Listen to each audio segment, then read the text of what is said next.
Banking, the greatest scam on earth. Thomas Jefferson said, "I believe that banking institutions are more dangerous to our liberties than standing armies. If the American people ever allow private banks to control the issue of their currency, the banks will deprive the people of all property until their children wake up homeless on the continent their fathers conquered." Jefferson's warning is already here. 40 million Americans are living on food stamps. Millions more are now homeless, living in tents, all because of one institution, the Federal Reserve System. The Federal Reserve is a group of private bankers who have stolen the money creation process from the American people. Most people still believe the Fed is an agency of the government working in our best interests. It is not. There is no greater form of evil in the world today, so let's explore the banking scam. None of us have ever been taught anything about money. The reason is to prevent us from learning the truth that money is a trick and money is a trap. When solving any crime, there's a universal truth: follow the money, but with the banking scam, follow it backwards. Where does money come from? The world's money supply is always growing. Where does all the new money keep coming from? Money comes from privately controlled global banks like the Federal Reserve System. They create money every day, which increases the world's money supply. Because all banks are either owned or controlled by private bankers, the real question is, how do private bankers create new money? And the answer is they create it out of thin air. Bankers create money out of nothing. They make it up. It is a fiction. Wow. Godlike power to create something of value out of nothing. A stroke of a keyboard and money is created. In fact, only 3% of the world's money is even in the form of bills and coins, which means 97% of all money in the world is just numbers typed on a computer screen. This is part one of the banking scam. Money is created out of nothing. The second part of the scam is this phony money is issued as debt. What is debt exactly? Well, when you consider we work our whole lives to pay it off, you could say debt is slavery. But whose debt is this phony money? It's our debt, all of it. It's our debt when we use credit cards, we get student loans, borrow money for mortgages, all bank borrowing. And it's our debt again when the government borrows, which is each and every day. In today's world, money is debt and debt is money, and don't forget the interest charges. Money equals debt and debt equals slavery, therefore money equals slavery. Our monetary system is a carefully concealed system of slavery. Why? Because our government can create the same money for free with no interest charges, just like they used to, as the Founding Fathers designed it inside the United States Constitution for our protection against private bankers. The third part of the banking scam is very evil. When bankers create money from nothing and issue it as debt, they only create the principal portion of the debt. They do not create the money for the future interest payments. There is not enough money in existence for all of us to make our interest payments. In fact, our money creation system is even mathematically impossible. Money issued by the banks, principal debt, does not equal the money demanded back to the banks, principal plus interest. We are forced to play a game of musical chairs to see who can make their debt repayments. This guarantees a world of bankruptcy, competition, and scarcity of money. For example, we go to the bank to borrow money for a house, let's say $100,000. The moment we sign the loan document, the bank creates the money out of thin air. A $100,000 debit gets registered for us and a $100,000 secured credit for them. Then one of two things happens. Either we give the bank 30 years of labor making house payments totaling $300,000 for the original $100,000 we borrowed, or the bank takes our house.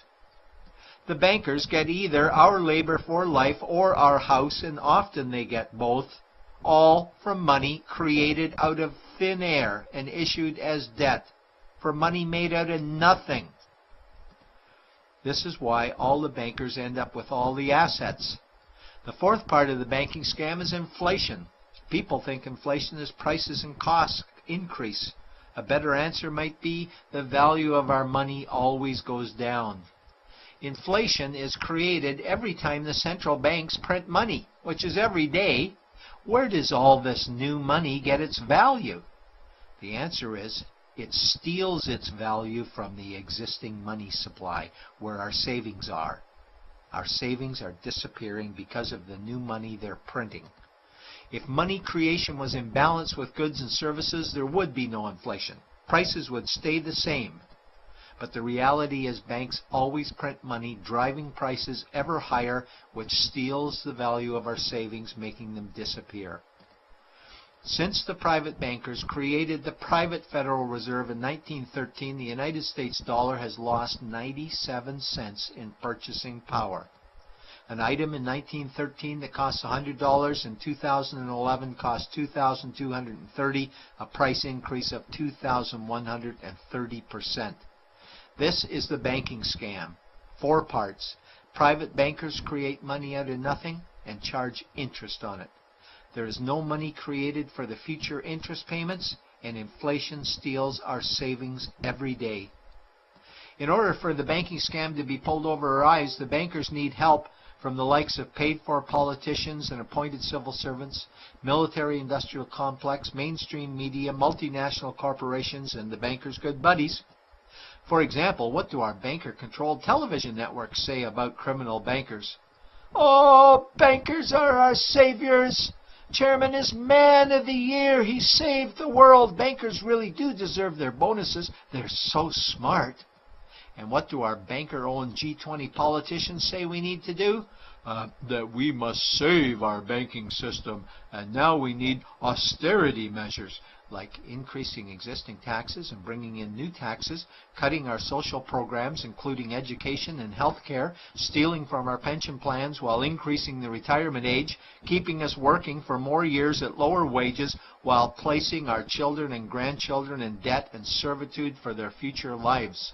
We are being lied to that we must go deeper in debt for bailouts, stimulus packages, quantitative easing, saving the too big to fail banks, credit easing, currency interventions, all names that mean the same thing, more debt to us. Is it not strange that the solution to too much debt is always more debt to us? And where is all this money going? It's going to the banks and to the bankers. They are stealing our money right now. 0.1% of the world's population owns 2/3 of the world's wealth. This means that 99.99% of the world's population own less than 1/3 of the wealth, a decreasing amount because these guys are stealing it.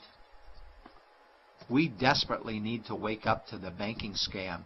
It is time for change. To retake control of our money system, we must stop supporting the banking scam.